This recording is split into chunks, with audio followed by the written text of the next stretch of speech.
Hey guys, welcome to Shop. So this is the shop announcement. Phil and I, Phil's going to introduce himself after I'm done, are both going to be at the Pelham Fish and Game Show on May 3rd.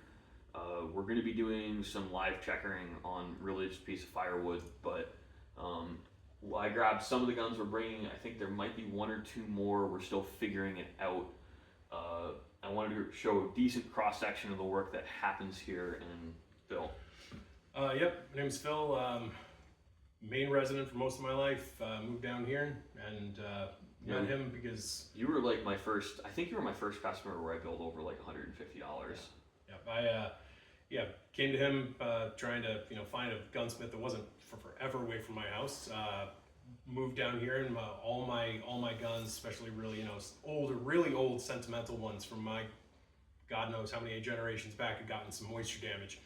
And really, upset about that. Found him, and it just changed everything. Yeah, we really hit it off. Yeah. And yeah, Phil, I think we haven't really actually done real business in like a year and a half now. It's kind of been like, hey, I'm ordering garbage. Do you need anything? Yep. Which I make orders depressingly often.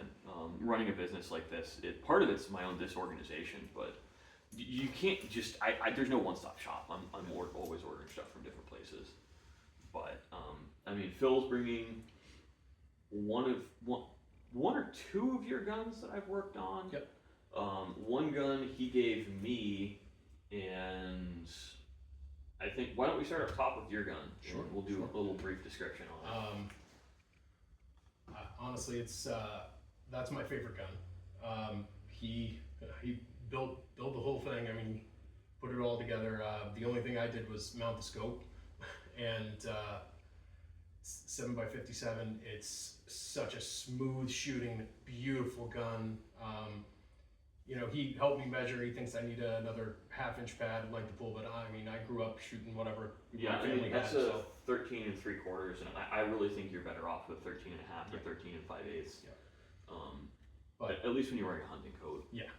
But it's a beautiful gun. It's super smooth shooter, accurate. And that's also not a Remington 700. Right. That's a Remington 721, which is the long action predecessor. It was the 721, 722s, and 725s, which was before the 700s. They're basically the same gun. I have a 700 trigger on there. You just need to take a torch and bend the safety a little bit. And 700 BDL trigger guard, actually. But yeah, that's a nice. That gun turned out pretty well. Oh, it's beautiful. There's a couple things I change on it, but nothing major. You're always perfecting things, though. Yeah. So the next four are either mine or shotguns. This is a Howa 1500 and 30-06. The Howa 1500 honestly addresses all the things I hate about the 700s, which is why I like building on them so much.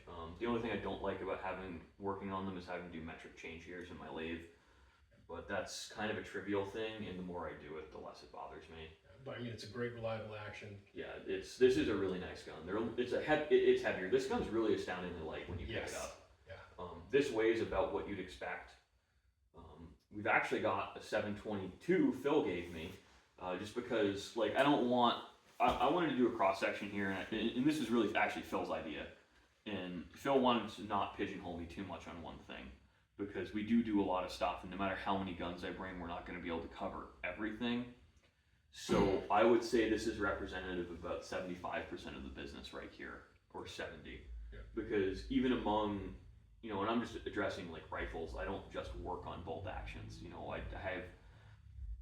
have Savage 99 in the safe, I've got a Browning BPR in the safe, I've got a Winchester 94, Marlin 336, I see a lot of Remington 7600s and 7400s too. Just in the last year, the versatility of the stuff that I've seen you work on. Well, I'm just rattling off what's in the safe now. I know. It's been incredible. Well, I don't think you can survive in this business if you over specialize. I think that you kind of pick rifle, pistol, or shotguns, but I don't want to narrow more than that. And I still work on a lot of shotguns. They're just not it's not my area of expertise, so I don't take on the super technically complex jobs. But this is actually one of our sleeper guns. Phil kind of sold me on sticking with the synthetic stock just because I like I like that this looks almost completely factory, except for the fact that I browned the barrel instead of bluing it. And I want that to be the tip off that this is not a stock gun anymore. Yeah. This isn't a caliber a lot of people aren't super familiar with. It's a 35 Whalen. Very, very fun.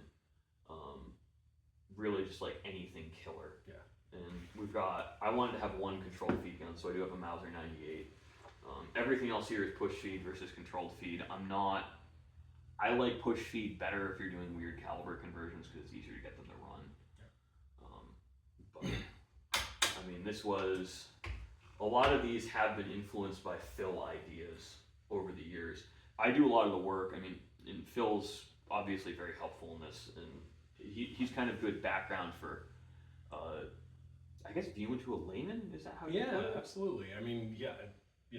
I've always liked to hunt and shoot and just have fun with that stuff. But I mean, he's insanely knowledgeable. So I'll just feel like, hey, what if? And he'll fine tune something related to that and just run with it, and it comes out with what you see here. Well, yeah, I think this gun was originally going to be a 35 Whalen. Actually, I just couldn't get a reamer, so I went with the 30-06 because I had the reamer. Already on hand. Yeah. Well, it's like, oh my god, I do a lot of 30 and that's the funny thing. Like everyone thinks like custom rifles are always going to have custom calibers, and it is funny because I oftentimes like, and this is totally an aside. I think it was the Savage 99 guy I was telling you about. Like they were trying to like blow up the project. I'm like, but you came here for this. Like let's stick with this scope. This is what's going to make you happy. It's what you really want. All this other stuff is like, you get a second custom rifle to go, not one you're going to bang around in the woods. Right. And that's one of the reasons I wanted this 722 and this Howa at the table, is because not every custom rifle has to be fancy. No, I think people fixate when they hear custom rifle. They think they have to They be think about the woodwork. Yeah, and they think that everything needs to be unique, and I mean that's just not. It's not versatile. It's not utilitarian. It's not going to be something you really. These factory stocks fit 85% of people well enough. Yeah. And in all honesty, from like a utilitarian perspective, I can't beat the durability of anything synthetic. And people knock these Hogue stocks. I have absolutely no problem with them. No. They're really durable. I accuracy tested. This is the original Hogue stock off this Howa. I accuracy tested this gun. It shoots better in the Hogue than it does in the wood stock. Yeah. I mean, we had that Raptor 270 in this before, right? Yeah. It's the wood stocks are really, really hard to get to shoot well, and I think that's where the artistry really comes in. Absolutely. Because it's not a one size fits all approach, and you really have to tweak it. You wind up having to tweak every stock. Not all of my wood stock guns have free floated barrels, and you can get varying amounts of fore-end pressure. And how you cut the blank, you want the stock to warp away from the barrel. Right. There's a real artistry to cutting a good stock blank, and I think that is lost even in a lot of the custom guns. People don't tend to do that all the time. No, I mean, you go on Gunbroker and you see these beautiful guns, but like custom stock, and they'll say, "Oh, this just needs a fore-end repair, and it's got a split." Yeah, well, that's one of the things that drives me crazy. Is I see factory guns are really bad about this. They don't finish the inside or seal the insides. Right. I always seal under butt plates and seal everything because I see enough guns coming in here with stuff splitting. Yep. But yeah, this was just. I'm really excited. I wanted to kind of like soft launch Phil as being involved at least in the gun show circuit on this business, because I couldn't do the show without Phil. I couldn't set up the tables without you in a timely manner. Yeah, I know. Well, doing it all on your own, that's it's impossible. Yeah, I'm happy to help. And honestly, Phil's way better with customers than I am because he actually likes talking to people. I'm not going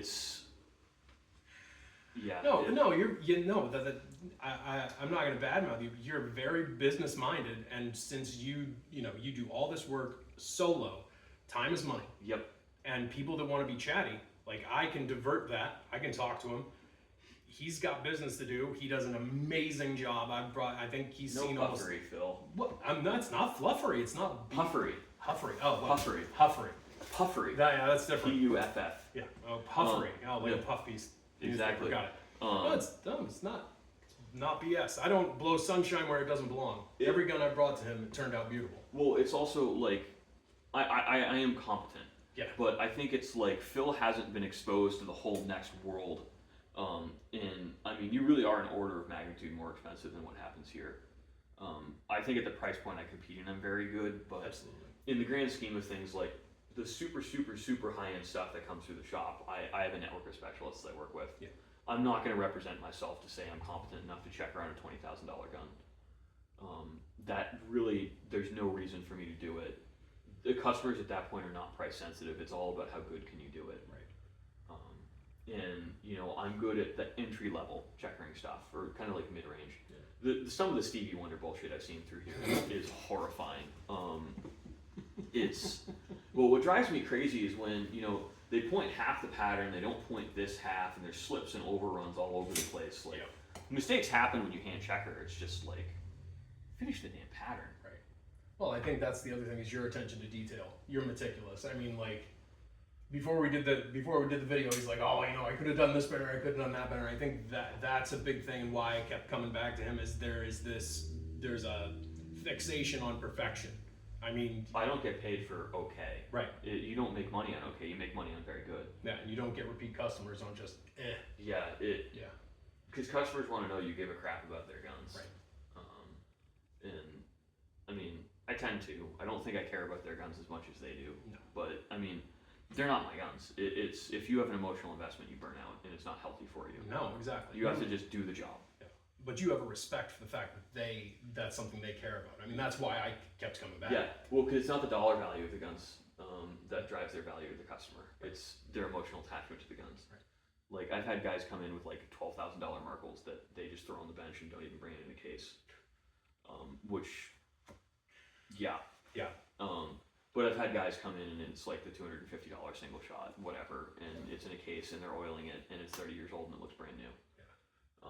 So it's, you got to understand, like it's about making the customer happy, and they don't want to see you. They want to see you take care of their stuff. So thanks for watching, guys. I mean, this was just our quick announcement, and I don't know if you're going to find this via Facebook or YouTube, but hopefully you do come to the show. I think it's going to be exciting. I'm excited for it at least, and I know you're I'm wicked excited. You're way more excited than I am. I haven't been to a show in quite a while. I mean, I'm really excited to go. I'm really I think anybody that has anything that they're interested in. 3.5 years for me since I've been to a gun show. Yeah, that's crazy. It's been been quite a while for me. It's been like, I mean, I went to the main sportsman show recently, but that's changed. That's mostly like big name, selling boats, selling UTVs, selling that stuff. Well, so I should get into a show like that because it makes anything I charge look reasonable. Yep, you should. Well, thanks for watching, guys. Hope you enjoyed, and I hope to see you there.